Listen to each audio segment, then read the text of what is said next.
Γεια σας παιδιά, αύριο ξεκινούν τα σχολεία. Μόλις έκανα μπάνιο και βάλα τις πιτζάμες μου. Είμαι η Μαρίνα, είμαι 13 χρονών και θα πάω Δευτέρα γυμνασίου. Παναγία μου. Και θα κάνω μια μασκούλα γιατί αύριο θα πάω σχολείο. Αναγκάστηκα να βγάλω τα νύχια για λόγους ασφαλείας, να μην τις φάω από την νέα καθηγήτρια που θα έχω.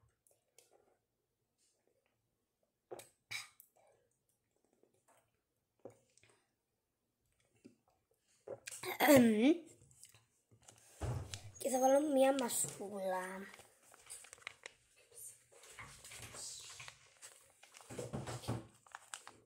Απανέα μου, πόσο καιρό την είχα κρυμμένη. Στο ψυγείο της έχω.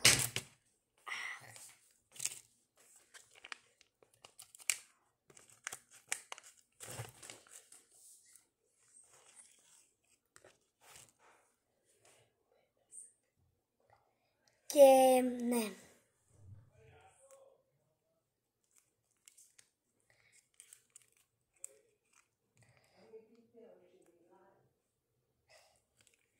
Ανοίγω τη μάσκα γιατί δεν ξέρω πόσο καλά θα πάει αυτό.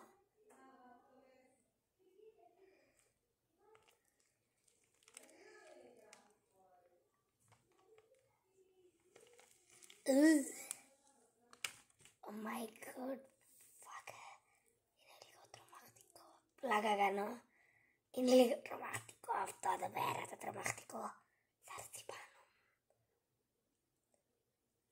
Θέλω να το απλώσω όσο πιο ωραία γίνεται πάνω μου για να φαίνεται ότι είναι το δέρμα μου. Να δεις. Ένα λεπτό. Αν με καταλάβατε. Τα έτσι να το βάλω.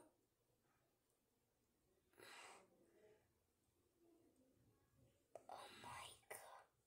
Συγγνώμη, τα μάτια είναι εκείνα. Πες.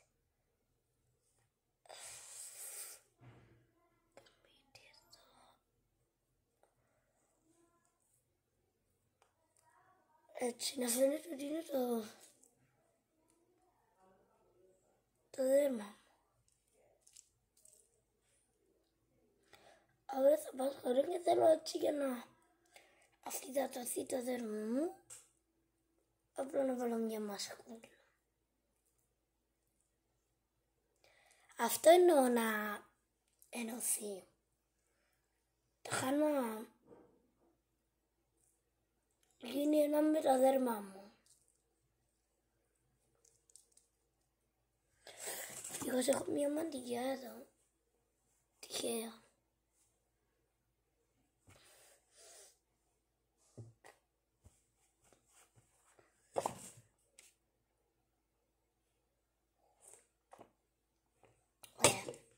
Και bye.